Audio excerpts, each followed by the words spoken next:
Kindly unmute, जो लोग unmute कर सकते हैं अपने आप को। Wonderful wonderful. आज का जबरदस्त फैंटास्टिक मॉर्निंग में और जान भर देने वाली मॉर्निंग में आप सभी लोगों का, मैं टोमेश नारायण आज की बीएसएस पैनल में और बीएसएस परिवार की ओर से आप सभी लोग का हार्दिक हार्दिक स्वागत करता हूं।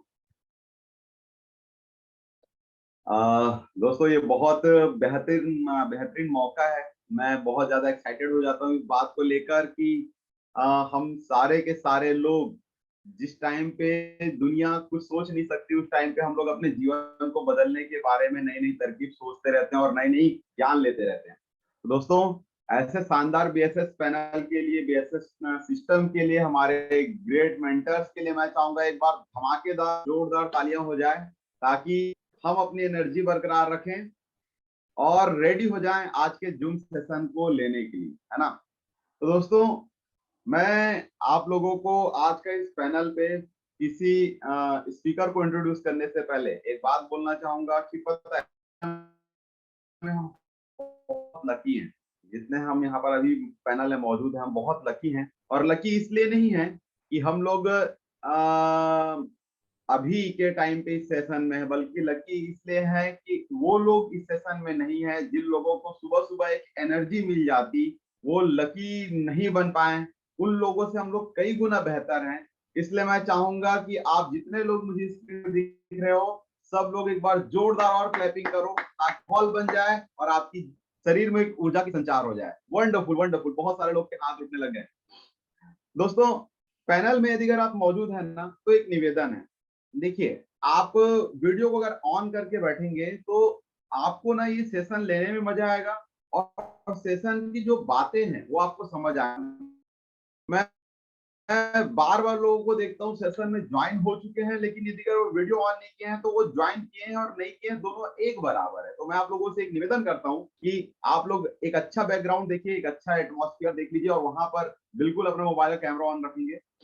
बिल्कुल, बहुत बहुत शुक्रिया। बहुत लोग के ऑन होने लग गए हैं वीडियो। दूसरा, पेन ड्राइव तो आप लोग निश्चित ही अपने हाथ में रखे होंगे, इसका भी आप लोग को बहुत सारी बधाइयां। हो सके तीसरा, तो आप लोग मोबाइल को वर्टिकल पोजीशन में न रखते हुए हॉरिजॉन्टल रख लीजिए, खड़ी ना रखिए, आड़ा रख लीजिए मोबाइल को। और यदि अगर आड़ा रख के अगर इस सेशन को अटेंड करेंगे तो स्पीकर का पूरा स्लाइड आपको एक टू जेड क्लियर नजर आएगा। तो दोस्तों, अब मैं एक ऐसे प्रसंग पर्सन को यहाँ पर इनवाइट करने वाला हूँ जिनका सफर पर्सन से पर्सनालिटी की ओर बढ़ने बढ़ने लगा है। चाहत बहुत बड़ी थी, लाइफ में कुछ करने का जज्बा उनके अंदर था। वो प्राइवेट सेक्टर में जॉब भी कर रहे थे, पढ़ाई उन्होंने कंटिन्यू किया, उन्होंने एग्रीकल्चर से अपनी पढ़ाई कंप्लीट करी है। एंड उसके बाद उन्होंने फाइनेंस सेक्टर में उन्होंने जॉब भी किया। जॉब का कुछ दिन स्वाद था और उसके बाद जॉब जॉब का स्वाद उनको जब थोड़ा सा फीका महसूस हुआ, या फिर ये समझ आइए कि जिंदगी का कुछ ही समय में उनको सारांश समझ आने लगा। और जीवन का जब सारांश किसी को समय आ जाता है तो वह जीवन में तरक्की की ओर रास्ता देखना शुरुआत करता है, तरक्की की रास्ता ढूंढना शुरू करता है। दोस्तों, कुछ समय पहले उनको इस बिजनेस को देखने का मौका मिला, उन्होंने ज्वाइनिंग किया और बहुत ही डेडिकेशन के साथ वो लगे रहे। जब जहां सिस्टम सीनियर ने उनको बोला, वहां पर उन्होंने काम किया। नो डाउट वो बहुत तेजी से प्रोग्रेस कर रहे हैं, बहुत जल्दी से वो हमारे बीच में डायमंड होंगे। लेकिन दोस्तों, मैं एक बात बोलना चाहूंगा कि आज वो अपने डेडिकेशन, अपने मेहनत से अपनी खुद की नाम बना रहे हैं। तो मैं ऐसे स्पीकर को इनवाइट करूंगा, तो जोरदार तालियों से आप उनको वेलकम करेंगे। Please help me welcome our today's speaker mister Niranjan Sahu ji की होंगी। Please welcome Niranjan ji. Welcome Niranjan ji, welcome welcome to Zoom panel. बहुत ऑल द बहुत बेस्ट निरंजन जी।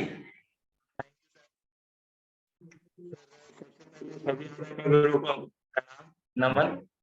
आवाज आ रही है सर? मेरी आवाज नहीं क्लियर? नहीं, आवाज क्लियर आ रही है सर? नहीं।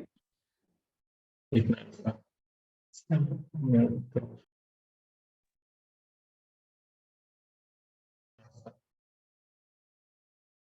सर, देखो ना, तो है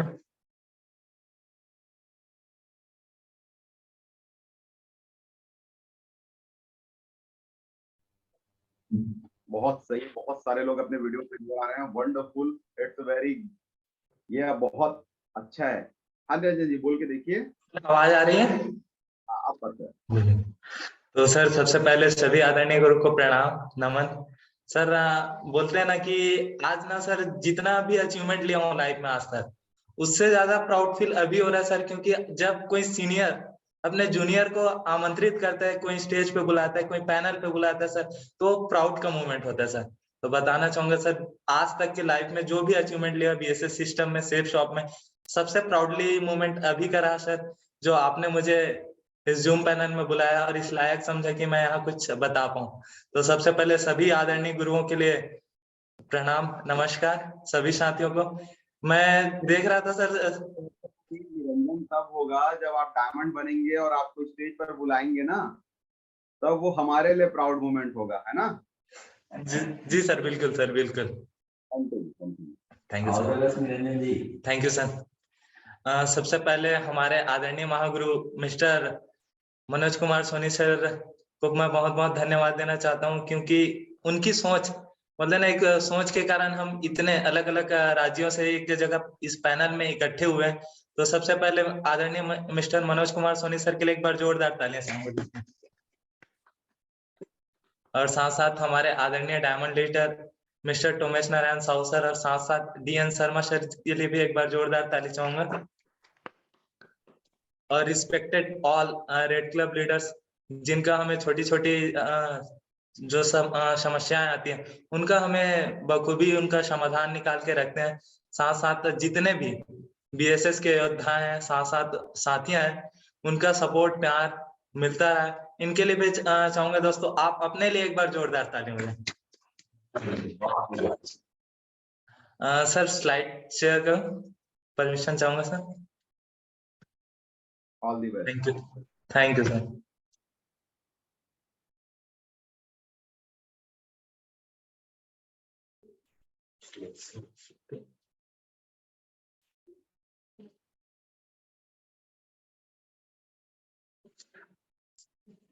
सर स्लाइड दिख रहा है ना? फुल स्क्रीन कर लीजिए। हाँ, Niranjan ji, all the best. Thank you sir. Sir slide clear है? ओके।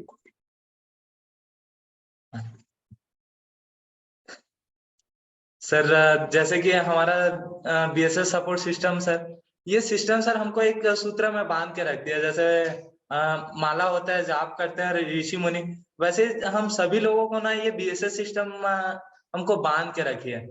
मैं चाहूंगा सर कि बीएसएस सिस्टम के लिए एक बार जोरदार तालियां होनी चाहिए।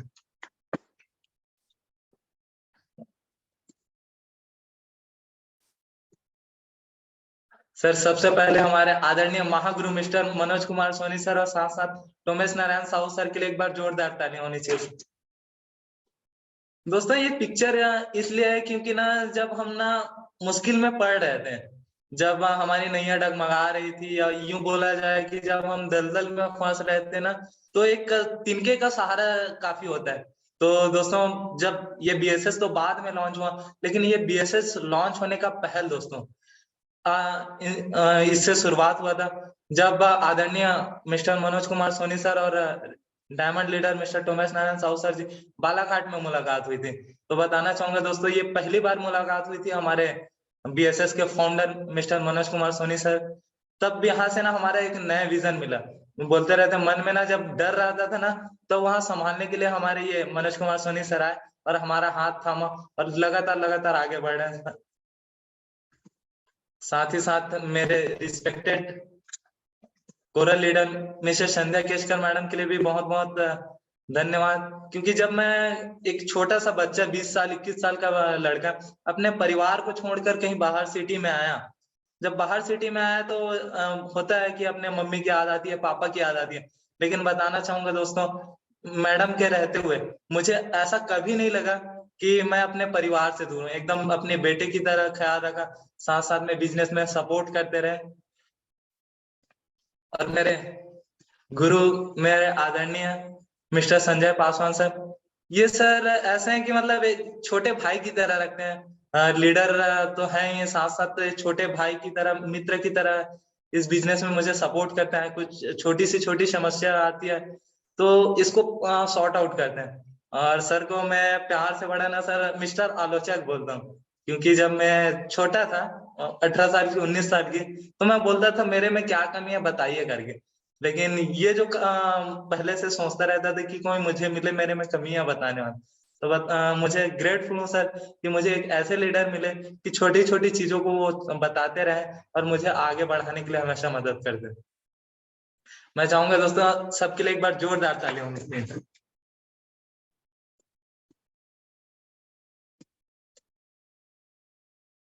दोस्तों जैसे सर ने मेरे बारे में परिचय तो दे दिया, लेकिन मैं अपने बारे में एक छोटा सा परिचय देना चाहूंगा।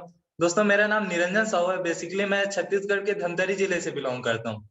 बाय प्रोफेशन इस व्यवसाय में आने से पहले मैं एक स्टूडेंट हुआ करता था, साथ साथ में जॉब किया करता था फाइनेंस सेक्टर में एज अ कस्टमर मैनेजर था महिंद्रा होम फाइनेंस में। लेकिन सर ने बोला ना कि ना जिंदगी का राज समझ आ गया था कि नौकरी से तो लाइफ बनने वाली नहीं है। तो बताना चाहूंगा दोस्तों इस ड्यूरेशन में ना वहां की हालत क्या होती थी। तो सर को बोला सर जॉब लगने वाली है। टोमेश सर से मैं बात किया, सर जॉब लगने वाली क्या करूं। तो बोले देख बेटा जॉब करना जरूरी है या मजबूरी। और उस टाइम अच्छी खासी सैलरी मिल रही थी, 14-15 हजार रुपए की बात थी। 18 साल के लड़के के लिए काफी था। तो मैंने जॉब को किया और साथ साथ ना सेफ शॉप को पार्ट टाइम में करते रहा। तो लेकिन कुछ समय करने के बाद समझ आया कि नहीं यहाँ से जिंदगी नहीं बनेगी। दाल रोटी की तो व्यवस्था हो सकती है, लेकिन जिंदगी और अपने सपने कभी पूरे नहीं होंगे। और बताना चाहूंगा दोस्तों एक दिन अचानक फील्ड में जा रहा था अपने कलेक्शन के लिए, और सर को मैं फोन लगा के बोलता हूँ सर नौकरी छोड़ना है, नौकरी छोड़ने सर यहाँ से ना लाइफ नहीं बनेगी। तो सर ने बोला अच्छी बात है दोस्त, बस थोड़ा समय रखिए फिर आप कोई डिसीजन लेते हैं करके। और बताना चाहूंगा दोस्तों एक कुछ पिक्चर है, लास्ट मेरे पास एक ही पिक्चर है सर, और ये कुछ पिक्चर है जिसमें आप देख रहे हैं सर आंखों में ना नींद एक गायब है। 3 दिन से उस दिन सोए नहीं थे, इसलिए वो दिखा भी पा रहा हूँ कि आंखें कितनी भरी हुई है। वहां ना खाने का ठिकाना था ना कुछ रहने का। लाइफ स्टाइल को बोला तो झंड थी। सुबह 6 बजे उठना रहता था, रात को 8 बजे 9 बजे तक काम करना रहता था। खुद को कलेक्शन करना है, साथ साथ में खुद को बिजनेस करना है। ऐसी स्थितियां चलती थी दोस्तों। फिर भी क्या करें, ऐसे कंडीशन चलते चलते चलते आया। लेकिन लाइफ में ना निरंजन को एक ना तलाश थी कि नहीं यार कुछ आगे करना है, बड़ा करना है।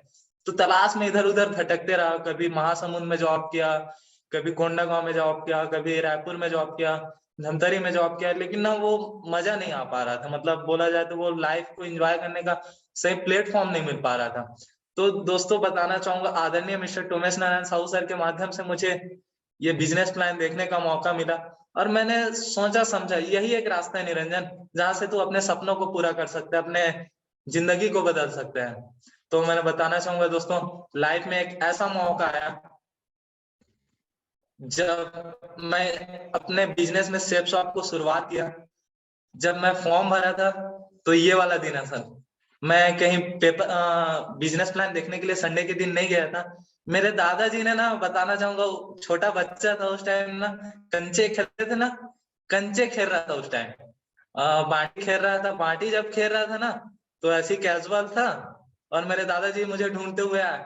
ये मेरे दादाजी हैं, वो ढूंढते हुए क्या कर रहे हो लल्ला बोलते थे, तो क्या करते रहे हो निरंजन करके बोले, तो कुछ नहीं गाड़ी में बैठा है और अपने घर ले जाए। और घर में गए तो हमारे आदरणीय महागुरु मिस्टर टोमेश नारायण सर पहले से ही विराजमान थे। जैसे ही गए तो बातचीत शुरू हुई। बातचीत शुरू हो रही थी तो सर ने ना फोल्डर वगैरह कुछ नहीं रखे थे, तो ना पेपर प्लान दिया। सर ने पेपर प्लान दिया तो ना मुझे कुछ समझ नहीं आया, क्योंकि ऑलरेडी मेरे घर में ना एक नेटवर्कर थी। बताना चाहूंगी मेरी बहन पहले से ही नेटवर्क मार्केटिंग करती थी, तो मुझे समझ आ गया था कि नेटवर्किंग तो करना नहीं है। लेकिन पैसा तो आ रहा था, दिक्कत तो नहीं थी। तो सर से ना मैं बड़ा प्रभावित हुआ, आदरणीय टोमेश नारायण सर से मैं बड़ा प्रभावित हुआ, उनके वे ऑफ टॉकिंग से, बैठने के तरीके से। तो मैं एक ही चीज सोच लिया था यार यहाँ पैसा कमाओ या ना कमाओ, यहाँ ना सर के जैसा बनने के लिए जरूर आऊंगा। कि सर के जैसा बात करना भी सीख गया ना तो मेरे लिए इतना ही बहुत बड़ा अचीवमेंट है। तो इस सोच के कारण मैं इस बिजनेस में आया, और वो 9 डायरेक्ट सेल करके 17,700 की सोच से आया। बोलते ना छोटे सोच से आया था इस बिजनेस में, लेकिन काम करते गया और एक बड़ा विजन मिला, बड़े सपने मिले। तो बताना चाहूंगा दोस्तों, ये प्राउडली मूवमेंट है, ये पिक्चर को मैं बड़ा संभाल के रखूं। और sir next day follow up के लिए आए, अपने ही घर पे अचानक से आ गए यमराज की तरह कि तेरी जान लेके निकलूंगा करके। एज इट इज आए, फॉर्म वगैरह भरवाए। फॉर्म भरवाने के बाद मुझे मन ही नहीं हो रहा था, लास्ट टाइम तक मुझे मन ही नहीं हो रहा था कि फॉर्म भरने का, लेकिन मेरे भाई ने ना मेरे लिए फॉर्म भरा। जैसे साइड स्क्रीन में आप देख पा रहे हैं कि ये छोटा मेरा भाई है जो भगवत गीता लेके खड़ा है। उन्होंने ना मेरी नौकरी के हालात को देखते हुए ना इस बिजनेस को उसने चुना। यार नौकरी करेगा ना तो ये ना कहाँ जाएगा इसकी कोई पता नहीं, तो इसको ना इस बिजनेस को मेरे भाई ने मेरे लिए चुना। और मैंने पहले ही बता दिया था भैया मुझे, मैं तो करूंगा ही नहीं, क्योंकि मेरा ड्रीम था सर कि मैं पीएचडी करूं, एग्रीकल्चर सेक्टर में पीएचडी करने का माइंडसेट था। तो मेरे भाई ने इसको ना चुना, और मैं स्टडी करते रहा। तो सर से बात होते रहती थी, तो उसने बोला पढ़ाई करते करते इस बिजनेस को करो। और बताना चाहूंगा दोस्तों, सर ने एक बहुत प्यारी बुक मुझे प्रमोट किया, रिच डैड पुअर डैड। बताना चाहूंगा दोस्तों, वो बुक ने ना मेरे जीवन में ना एक बदलाव ला दिया। बोलते हैं क्रांतिकारी बुक कहा जा सकता है। वो बुक ने ना जब मेरे जीवन में बदलाव लाया, रिच डैड पुअर डैड ने, तो मुझे समझ आ गया था कि ना उसके कैश फ्लो कंटेंट को समझा कि अमीर इंसान अमीर क्यों है, गरीब इंसान गरीब क्यों है। तो इस फंडे को जब मैं समझा ना, तो मेरी पूरी पढ़ाई को साइड किया, मेरी पूरी नौकरी को साइड किया, और एज अ फुल टाइम पूरा निरंजन करता है तो safe shop safe shop safe shop. और बताना चाहूंगा दोस्तों, ये जो स्लाइड साइड में देख पा रहे हैं, भगवत गीता का प्रमोशन। मुझे ज्यादा कुछ समय हुआ नहीं था, तकरीबन एक महीने के आसपास का ड्यूरेशन हुआ था। और गांव में जब भगवत का कार्यक्रम होता है, भगवत गीता का कार्यक्रम होता है, तो मैं और मेरा भाई भगवत गीता को लेके ना प्रमोशन करने जाते थे, स्टेज से सबको प्रमोट करते थे। कई लोगों के पास जाते थे, अपॉइंटमेंट लेते थे, तो मना कर देते थे लोग। कई लोग मुंह में मना कर देते, हम ऐसे देखे हैं, वैसा है, उल्लू बनाने का काम है, ऐसा है वैसा। लेकिन बताना चाहूंगा दोस्तों, हर कोई ऐसा नहीं रहता था, लेकिन कुछ ना कुछ ऐसे लोग मिलते थे जो हमारी बातों को सुनते थे, समझते थे, और ऐसा हमको प्रमोशन करने का मौका मिलता था। साथ साथ इससे कॉन्फिडेंस लेवल बढ़ा दोस्तों। अब आते हैं दोस्तों स्लाइड की ओर। दोस्तों आज का मेरा टॉपिक है सर इनविटेशन, आमंत्रण। आमंत्रण दोस्तों, आमंत्रण के बारे में एक छोटा सा डेफिनेशन बताना चाहूंगा दोस्तों। आमंत्रण, आमंत्रण क्या है? आमंत्रण में आप लोगों को क्या कहकर बुलाते हैं ये मायने नहीं रखता, बल्कि लोगों को आप कैसे बुलाते हैं ये मायने रखता है। ये कोई मायने नहीं रखता, जैसे कि आप किसी को मेरा बर्थडे पार्टी है करके बोल के बुलाते, कोई मतलब नहीं है, बस वो आना चाहिए। किसी को क्या बोलते हो डजेंट मैटर, बस आप कैसे बोलते हो, आपका कॉन्फिडेंस लेवल वहां कैसा है, आप आई कांटेक्ट कर पा रहे हो नहीं कर पा रहे हो, आप एकदम घबरा तो नहीं रहे हो, ये डजेंट मैटर। आप अपना कॉन्फिडेंस लेवल हाई रख के जाइए, लोगों को बताइए। ऐसा मत सोचिए कि यार क्या होगा, जान लेगा तो क्या। अपना लोगों को अपॉर्चुनिटी देने जा रहे हैं, उसकी जिंदगी बदलने के लिए जा रहे हो, तो अपना ना कॉन्फिडेंस ना एकदम हाई होना चाहिए।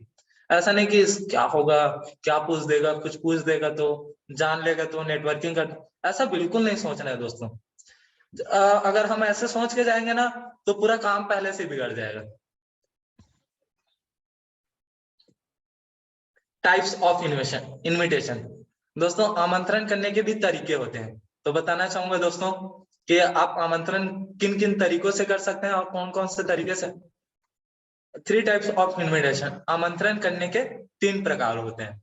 वैसे प्रकार तो बहुत होते हैं, लेकिन मैंने 3 प्रकार को निकाला है दोस्तों। पहला है हॉट इनविटेशन, दूसरा है वार्म इनविटेशन, और तीसरा है दोस्तों कोल्ड इनविटेशन। दोस्तों जब आप इन लोगों के पास इनविटेशन करना चाहते हैं ना, तो कुछ बातों को विशेष तौर पर ध्यान रखना चाहिए। जब आप हॉट इनविटेशन में आप आमंत्रण करने जाते हैं, आप जैसे कि अपने चाचा जी के पास इनविटेशन करने जाते हैं, तो एकदम ना टाई वगैरह लगा के मत चले जाना इनविटेशन करने के लिए। टाई वगैरह लगा के जब आप इनविटेशन करने जाओगे ना, तो पक्का समझ फंसाने के लिए आया, मुझे उल्लू बनाने के लिए आया, टोपी पहनाने के लिए, ऐसे सोचने लग जाते हैं। तो ऐसा जैसे आप कैजुअल रहते हैं अपने चाचा जी के साथ, जैसे हमेशा से रहते हैं इस बिजनेस में जुड़ने से पहले, वैसे आपको रहना है। ऐसा अचानक से आपको बदल नहीं जाना है।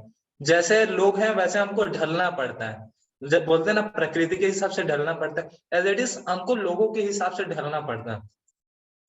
और दूसरा है दोस्तों वार्म इनविटेशन। वार्म लिस्ट में आपको इनविटेशन करना रहेगा ना, तो आप ना लोगों को पहले कॉल कर लीजिए। जैसे आपके चाचा जी का लिस्ट है, आपके चाचा जी के पास लिस्ट है ना, तो उसको ले लीजिए और सबको कॉल कीजिए। मिस्टर पंजेश्वर सर, आपका नंबर ना मुझे संजय सर ने दिया है, तो आप कहाँ हैं, घर पे हैं या बाहर में हैं? तो बोलेगा घर पे। क्या हो गया? तो बोलेंगे सर आप संजय जी ने आपको ना एक कार्ड देने के बोला है। तो सर मैं वही कार्ड छोड़ने के लिए आना था मुझे, तो आप घर पे मिलेंगे या बाहर पे? तो बोलेगा घर पे। तो सर कितने बजे मिलेंगे? 4 बजे। तो बोलेगा ना 4 बजे जब आप जाओ ना, तो उसका नाम और नंबर पहले से लिख लेना। क्या होता है जब हम लोगों को आमंत्रित करने जाते हैं तो तुरंत नाम नंबर लिख के देते हैं, वो दूसरी जगह सही है, लेकिन जब आप वार्म इनविटेशन करने जाए तो उनका नाम और नंबर पहले से लिख कर जाए और सीधा जाके उनको इनविटेशन दे, और इनविटेशन देकर आपको तुरंत वापस आ जाना है। आपको ये नहीं बोलना है कि सर पक्का आओगे क्या, ये नहीं बोलना है। आपको ये सब बस चीजें बोलना है, सर मुझे संजय जी ने ये कार्ड दिया था आपको देने के लिए, बस उसी के लिए आपको मैं कार्ड देने के लिए आया हूँ।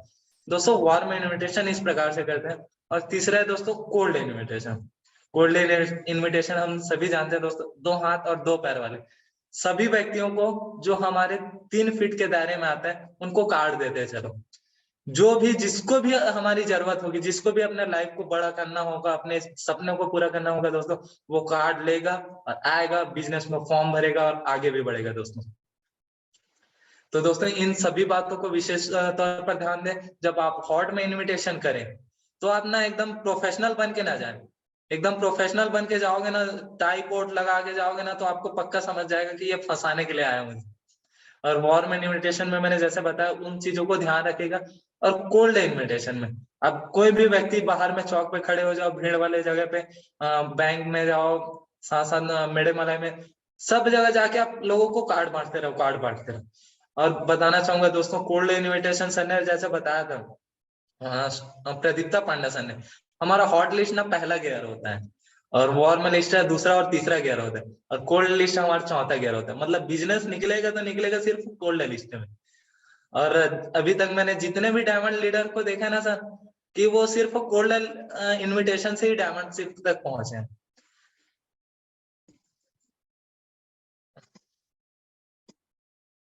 साथ साथ बताना चाहूंगा दोस्तों कुछ और मेथड्स हैं इनविटेशन करने के। Crap method. जब आप क्रैप मेथड में दोस्तों जब आप इनविटेशन करने जाएं तो आप CRAP क्रैप मेथड का यूज करें। C का मतलब होता है कपल। अगर आप किसी व्यक्ति को बुलाना चाहते हैं और उनकी शादी हो गई है तो उनके ना पति और पत्नी को एक साथ बुलाएं। जब वो प्लान देखता है, अगर किसी की पत्नी आई है उसका पति नहीं आया तो क्या बोलता है, मेरे ना पति को पूछना पड़ेगा। तो क्या होता है, पूरा प्लान तो देख लेते हैं, उसके बाद दूसरी बार क्या होता है, आपको डबल से मेहनत करना पड़ता है।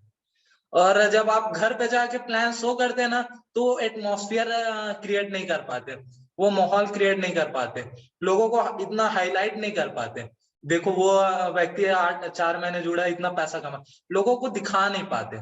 तो दोस्तों जब भी आप इनविटेशन करने जाए तो आप किसी पति पत्नी को एक साथ इनवाइट करें। अगर आप किसी बच्चे को इनवाइट कर रहे हैं, अपने हम उम्र के दोस्त होते हैं 18 साल 20 साल 22 साल के, तो उनके साथ उनके मम्मी और पापा को जरूर बुलाएं दोस्तों। इससे आपका ना रिजल्ट कन्वर्ट होने का चांसेस ना 80% ज्यादा ग्रो हो जाता है। साथ साथ R रिस्पेक्टेबल पर्सन को बुलाएं, सम्मानित व्यक्ति को बुलाएं दोस्तों, जिसकी समाज में एक इज्जत हो, नाम हो, पहचान हो। अगर हम कोई भी आवारा व्यक्ति को बुलाएंगे ना, वो खुद नहीं जुड़ेगा, साथ साथ में आपको भी पागल बना देगा। कहने का मतलब वो व्यक्ति गांव में उसकी इज्जत नहीं है। अगर आप उनको बुलाओगे ना तो ऐसा कोई मतलब कभी नहीं है। साथ साथ तीसरा देखना चाहेंगे दोस्तों ए फॉर एम्बिशियस, मतलब महत्वाकांक्षी। क्या वो अपने लाइफ में कुछ बड़ा करना चाहता है, क्या वो अपने सपनों को पूरा करना चाहता है, क्या उसको एक नए रास्ते की तलाश है जहां से वो अमीर बनना चाहता है। दोस्तों इस चीजों को ना हमको ऑब्जर्व करना है कि क्या वो सच में ऐसा चाहता है क्या, और ऐसे सोच के इन लोगों को आप आमंत्रित करें। और चौथा देखिए दोस्तों P फॉर प्रोफेशनल, अनुभवी और पेशेवर व्यक्ति को बुलाना, कि कोई भी अपने काम में फील्ड के पक्के खिलाड़ी हो, साथ साथ वो दुनियादारी का अनुभव रखता होगा, नॉलेज रखता होगा कि क्या सही है क्या गलत है। तो इससे ना दोस्तों ये मेथड का आप यूज करेंगे ना तो आपका बिजनेस ना एक अप एंड अप के लेवल पे जाएगा। अगर आप इस चीजों को एब्जॉर्व नहीं करेंगे, इन चीजों को ध्यान नहीं देंगे, तो आपका ना ऊपर नीचे चलता रहेगा। बिजनेस ऊपर अप डाउन का बेशक है, लेकिन आपको ना एक मोमेंटम नहीं मिल पाएगा। बोलते ना 4 लोगों की टीम खड़ी होगी फिर 0 होगा, फिर आपको खड़ा करने में वही मेहनत करना पड़ेगी। लेकिन आप इस मेथड का यूज करेंगे ना दोस्तों तो ऐसा ऊपर ही जाता जाएगा। आगे बढ़ाना चाहूंगा दोस्तों मैन मेथड। दोस्तों आप सोच रहे हैं मैन मेथड तो लिस्ट बनाने के लिए, लेकिन दोस्तों मैंने इसको थोड़ा अपने से इसको इनोवेट किया है। मैन मतलब मनी, जिसके पास पैसा हो। ए फॉर अथॉरिटी, जिसके पास अधिकार हो। और तीसरा एन फॉर नीड, जरूरत। बताना चाहूंगा दोस्तों दरअसल ये जो मैन मेथड है लिस्ट बनाने के लिए, लेकिन आप इसका इस्तेमाल आप इनविटेशन में भी कर सकते हैं। जैसे कि जानते हैं दोस्तों कि अभी क्या चल रहा है हमारा लक्ष्य टारगेट में दोस्तों अगर आप ना लोगों को आमंत्रित करने जाओगे ना तो आपको लेट हो जाएगा क्वालिफाई करने के लिए। लेकिन आप इस फंडे को यूज करेंगे जैसे मनी, आप ना ऐसे लोगों को पहले लिस्ट बनाए और आमंत्रित करने के लिए लिस्ट बनाए कि ना उसके पास पैसा है यार मैं ना जल्दी जाऊंगा तो ना तुरंत डीडी निकाल के दे देगा। तो ऐसे लोगों को अलग से लिस्ट बना के ना आप आमंत्रित करने के लिए जाए। और जब आप जाएंगे ना तो आपका जल्दी से जाके इनविटेशन करेंगे, आपका रिजल्ट भी कन्वर्ट होगा और आप लक्ष्य टारगेट में क्वालिफाई भी हो जाएंगे। दूसरा ए फॉर अथॉरिटी, अधिकार होना चाहिए। क्या वो 15,000 रुपए देने के लिए एबिलिटी रखता है या नहीं रखता, क्या वो 30,000 देने की एबिलिटी रखता है या नहीं रखता, उसके पास अधिकार है या नहीं। इन चीजों को आप ध्यान में रख के उसको इन्विटेशन करने जाए। और तीसरा चीज है दोस्तों नीड, जरूरत तो हर एक इंसान को होती है दोस्तों। तो इसमें आपको कुछ बताने की जरूरत नहीं है कि बोलते हैं ना कि हर लोगों को एक पैसे की जरूरत होती है।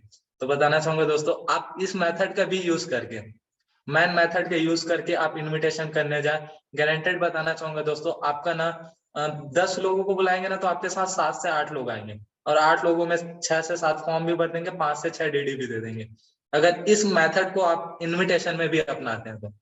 ये मेथड प्रॉपर लिस्ट में बुक में हम अपनाते हैं, लेकिन आप इस मेथड को आप इनविटेशन में भी अपनाइए। और बताना चाहूंगा दोस्तों इससे मैंने रिजल्ट खुद लिया है, तो आप भी इस मेथड का यूज करके आप अपने लेवल को भी अपग्रेड कीजिए और क्वालिफाई कीजिए दोस्तों। आगे करना चाहूंगा दोस्तों रेशियो इन इन्विटेशन। दोस्तों हर चीज का एक अनुपात होता है, जैसे हम गणित में बहुत सारे अनुपात पढ़े, 1:2 हमारे बिजनेस में भी बाइनरी इनकम है, 1:1 में हमको पैसा मिलता है या 1:2 में रैंक इनकम मिलता है। तो एज इट इज दोस्तों हमारे बिजनेस में इन्विटेशन का भी अनुपात है। जब हम फील्ड में निकलते हैं इन्विटेशन के लिए तो हमारे साथ एक रेशियो काम करता है।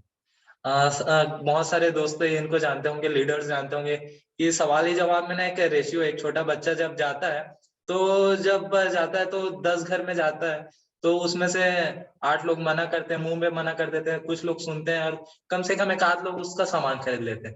एज इट इज दोस्तों हमारे ना बिजनेस में इन्विटेशन में भी इसका रेशियो है। इसका रेशियो क्या है बताना चाहूंगा दोस्तों। अगर आप 25 लोगों को इन्विटेशन करते हैं दोस्तों, अगर आप 25 लोगों को इनविटेशन करते हैं, लिस्ट बनाते हैं 25 लोगों का इनविटेशन करने के लिए, तो वहां ना आपके साथ 17 लोग का बस घर पे मुलाकात होगी। 25 लोगों का नाम नंबर आप लिख के जाएंगे। और बताना चाहूंगा दोस्तों जब आप 25 लोगों का नाम नंबर लिखे ना तो एक ही रास्ते वाले का लिखे, ऐसा नहीं कि इधर दे दिए कभी दुर्ग में दे दिए उसके बाद कभी भिलाई चले गए, ऐसा नहीं दोस्तों। पूरा दुर्ग वाले को एक लाइन से जो भी एक रूट पड़ता है उसको पहले इन्विटेशन में लिखे, नहीं तो आपका पूरा समय इधर उधर दौड़ने भागने में ही खत्म हो जाएगा। जब आप 25 लोगों को इनविटेशन करने जाए ना दोस्तों तो उसमें से ना तकरीबन 5 से 8 लोग, 7 से 8 लोग आपको घर पे नहीं मिलेंगे या तो बोलेंगे कि नहीं यार हम बिजी हैं। तो मुश्किल से आपको 17 लोगों का इनविटेशन एक्सेप्ट होगा दोस्तों, 17 लोग आपका कार्ड एक्सेप्ट करेंगे। और साथ साथ दोस्तों जब 17 लोग आप इनविटेशन एक्सेप्ट करेंगे और जब आप संडे के दिन रिमाइंड कॉल करेंगे ना उसके बाद भी उनमें से ना 5 लोगों के किसी की दादी खत्म हो जाएगी, किसी की नानी खत्म हो जाएगी, किसी की सगाई का कार्यक्रम अचानक से हो जाएगा, किसी के यहाँ शादी, कुछ ना कुछ बहाने उनके शुरू हो जाते हैं दोस्तों।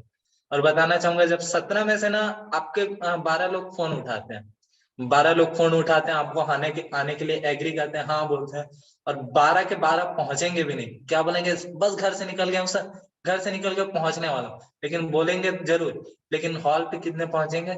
7 से 8 लोग, ज्यादा नहीं, 7 से 8 लोग पहुंचेंगे दोस्तों। लेकिन हमारे लिए वो 25 महीने नहीं रखते, वो 17 महीने नहीं रखते, वो 12 महीने नहीं, हमारे वो 8 लोग ही काफी हैं दोस्तों। अगर आप ईमानदारी से 25 लोगों को इनविटेशन करते हैं दोस्तों, 25 का नाम नंबर लिस्ट बनाते हैं, तो आपके साथ 8 लोग जरूर आएंगे, और 8 में से कम 5 से 6 फॉर्म होंगे, और 2 से 3 डीडी आएगी। और बधाई हो दोस्तों, अगर 2 से 3 डीडी आती है तो आपका एक सप्ताह का शानदार इनकम रहता है 5,900 रुपए दोस्तों। देखो, अगर आपने इस चीज को समझ गया दोस्तों, तो आपको और आपकी टीम को कभी भी इनविटेशन में दिक्कत नहीं आएगी। अगर आप इस रेशियो को समझ गए ना, तो आपके और आपके टीम में ना कभी दिक्कत नहीं आएगी। अब हम करते क्या, 2-4 लोगों को इनविटेशन करते हैं और हम लोग रोते रहते हैं, सर मैंने तो 8 लोगों को। और जितना भी बता रहा हूँ ना दोस्तों, ये मेरा एक्सपीरियंस है। जब मैं जॉब करता था तो मैंने ना एकदम 8 लोगों को इन्विटेशन किया था। 8 लोगों को जब इन्विटेशन किया था, तो सर को मैं फोन लगाया, सर 8 लोगों को इन्विटेशन किया हूँ, मैं पहुंच रहा हूँ सर, लेकिन वो लोग ना बहाना बना रहे हैं। तो सर ने बड़ा प्यार से बोला, चल कोई दिक्कत नहीं निरंजन, तू आ जा। फिर मुझे आगे ना समझाया, देख तो निरंजन 8 लोगों को बुलाएगा और उनको कॉल करेगा, रिमाइंड कॉल करेगा, तो कोई नहीं आएंगे। तो मैं रोने लग गया था सर के सामने कि सर ऐसा ऐसा बात है, क्या करूं? तो सर ने ना मुझे ये रेशियो समझाया था। ये जब रेशियो समझाया था ना, तो माइंड में फिट हो गया। जितने को आप बुलाओगे उतने आएंगे नहीं, और जितने आएंगे उतने फॉर्म भी नहीं भरेंगे, जितने फॉर्म भरेंगे उतने डीडी भी नहीं देंगे। इस फंडे को मतलब इम्प्लीमेंट कर चुका हूँ लाइफ में। इस फंडे को मैं समझ गया हूँ कि अगर इस चीज से बिजनेस होता है तो यही करना है। और बताना चाहूंगा दोस्तों, इसी के साथ इनविटेशन करते जा रहा हूँ, करते जा रहा हूँ, करते जा रहा हूँ, और ये रेशियो काम करते जा रहा है और आगे बढ़ते जा रहा हूँ। आगे देखिएगा दोस्तों, आमंत्रण में ध्यान देने वाली कुछ इम्पोर्टेंट बातें। आमंत्रण में कुछ कुछ चीजों को आपको ध्यान देने रहता है दोस्तों। बताना चाहूंगा क्या क्या बातें को ध्यान देना है। जब हम लोगों को आमंत्रण करने जाते हैं तो कम से कम 2 लोगों के साथ जाएं। एज इट इज, जैसे हम जानते हैं दोस्तों, ये बातें हमको ट्रेनिंग सेमिनार में हमेशा बताई जाती है, लेकिन इसको हम फॉलो करते हैं क्या? नहीं दोस्तों। अगर जब आप 2 लोग जाते हैं ना दोस्तों, तो उससे आपको एक ना सामने वाले को हाईलाइट कर पाते हैं दोस्तों।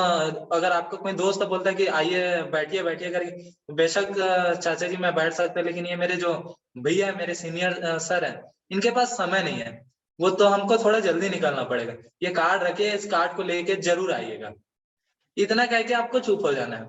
अगर दूसरी चीज होती है दोस्तों, अगर आपको परफेक्ट रूप से इनविटेशन करने आता है, तो अपने साथ ना एक जूनियर को ले जाइए। अब अगर अपने साथ एक जूनियर को ले जाते हैं ना दोस्तों, आपको तो इनविटेशन करने अच्छे से आता है, लेकिन आपके जूनियर को आता है क्या? नहीं। अगर आपको इनविटेशन करना आता है, आपके जूनियर को नहीं आता है ना, तो अपने साथ ना गाड़ी में बैठा के ले जाइए। वो तो करेंगे करेंगे, आप करेंगे ही करेंगे, साथ साथ आपके जूनियर भी सीखेंगे और आपको देख के कॉपी भी करेंगे। जब आप आमंत्रण करने जाएं दोस्तों, तो ये 3 चीजें आपको हमेशा कभी भी नहीं बताना है। जब आप आमंत्रण करने जाएं, तो आपको नाम, दाम, काम ये नहीं बताना है। आपको ये नहीं बताना है कि भैया मैं सेट शॉप कंपनी में जुड़ा हूँ, 700 रुपए का 600 रुपए का फॉर्म भरना पड़ता है, 15,000 रुपए का सामान लेना पड़ता है, 2 बनाना पड़ता है। ऐसा बिल्कुल इन्विटेशन नहीं करना। अगर आप इन चीजों को बताएंगे ना, तो पहले भी हाँ भैया आऊंगा आऊंगा करके जरूर बोलेगा, लेकिन जैसे ही जाओगे ना, तो एक उसके ना मन में तुरंत ना बहाना शुरू हो जाते, इसको आप क्या फेर के दूं यार, क्या मंत्र दूं कि ना कल इसको ना मना कर पाऊं। तो दोस्तों एक चीज को याद रखें, जब भी आप इनविटेशन करने जाए, तो नाम, दाम और काम नहीं बताना है। और साथ साथ अगर आप आमंत्रण करने जाए, तो चाय और कॉफी को जरूर अवॉइड करें। सर ने बोलते रहते ना, आइए चाय पीजिए भतीजा, ऐसा करके बोलेंगे, अंदर में तो चाची चाय उबाल रही होगी, लेकिन यहाँ चाचा जी ना आपको उबालते रहेंगे प्लान को। तो दोस्तों बताना चाहूंगा, चाय और कॉफी ना हमेशा अवॉइड करें। और दूसरी चीज दोस्तों, अगर आपको इतनी तलब है ना चाय की, तो 5 रुपए का ना चाय टपरी में जाके पी लीजिए, लेकिन उनके घर में नहीं पीजिए। इन चीजों को ना प्रॉपर रूप पे ध्यान दीजिएगा। और साथ ही जब हम इनविटेशन करने जाते हैं ना, तो हमारे मन में बस क्या रहते हैं, हम मुश्किल से ना 2, 4, 5, 8, 10 इनविटेशन करते हैं, और क्या बोलते हैं, आज का तो मेरा हो गया भैया, आप खत्म। बड़ी मुश्किल से 8 हुए सर, सुबह से लगा था सर 8 इनविटेशन हुआ। लेकिन दोस्तों बताना चाहूंगा, हमारा बिजनेस थोक का बिजनेस है दोस्तों, यहाँ लिखा भी है, जब आप आमंत्रण करें तो थोक में इनविटेशन करें, चिल्लर में ना करें। 2 4 8 इनविटेशन करके हम रोने लग जाते हैं, सर मेरे एक भी नहीं आए। दोस्तों बताना चाहूंगा, हम सब डायमंड बनना चाहते हैं। डायमंड बनने के लिए दोस्तों ज्यादा समय क्यों, 2 4 5 8 करके ज्यादा समय क्यों, एक साथ जल्दी डायमंड बन जाते हैं ना। थोक में इनविटेशन करते हैं, बोल रहे ना 25 इनविटेशन 50 इनविटेशन करने से। बताना चाहूंगा दोस्तों, यहाँ मैं खुद यहाँ एक सप्ताह में रायपुर में जब था, वहां सीनियर सर ने देखा एक सप्ताह में 120 130 इनविटेशन करता। हमारे आदरणीय मिस्टर संजय पासवान सर एक दिन में 100 से 120 इनविटेशन करते थे। तो दोस्तों बिजनेस होना एक बड़े लेवल पे करो, बनना है तो जल्दी डायमंड बनो ना, एक रिटायरमेंट का लाइफ एंजॉय करो। अगर आप वही 2 4 8 10 इनविटेशन करोगे तो आपको टाइम तो ज्यादा लगेगा ही। और कौन चाहता है कि ज्यादा समय तक फील्ड में रहे। सब बोलते हैं सर फील्ड बढ़िया लगता है, लेकिन कोई नहीं देना चाहता ज्यादा समय फील्ड में। मैं भी बोलना चाहूंगा दोस्तों, जल्दी से जल्दी ना इस फील्ड से निकलो और लाइफ स्टाइल को एंजॉय करो। डायमंड्स कैसे रहते हैं, उनके साथ ना बैठने का मौका मिलता है। जैसे गुरु मंत्र में जाते हैं तो एकदम ना दिल गदगद हो जाता है। एज इट इज दोस्तों, जब आप खुद डायमंड बनेंगे ना तो आप उस चीज को फील कर पाएंगे। और साथ साथ बताना चाहूंगा दोस्तों, जब आप इन्विटेशन करने जाए ना तो एक चीज और है इसमें, क्लियर द नाइट कर लेना। अब क्लियर द नाइट करने के टाइम दोस्तों, हॉट इनविटेशन में बस आपको क्लियर द नाइट करना है। और हॉट इनविटेशन में जब आप क्लियर द नाइट करते हैं तो कि आप फ्री हैं, अगर फ्री रहेंगे तभी उनको इनविटेशन करना है। ठीक है दोस्तों, इसी के साथ आज के इस जूम पैनल को मेरी बातें यही विराम होती है दोस्तों। Thank you so much. अगर मेरी बातें अच्छी लगी हो तो जरूर इसको लेके जाए, अगर मेरी बातें कुछ बुरी लगी हो तो ये निरंजन साहब की बातें हैं, इसको यही छोड़ के जाइए। Thank you sir, thank you so much. Wonderful wonderful, बहुत बढ़िया निरंजन जी। आज की आपने शनिवार की तैयारियां करवा दी और आप एकदम एक्सप्रेस गाड़ी की तरह कंटिन्यू भाग रहे थे, कहीं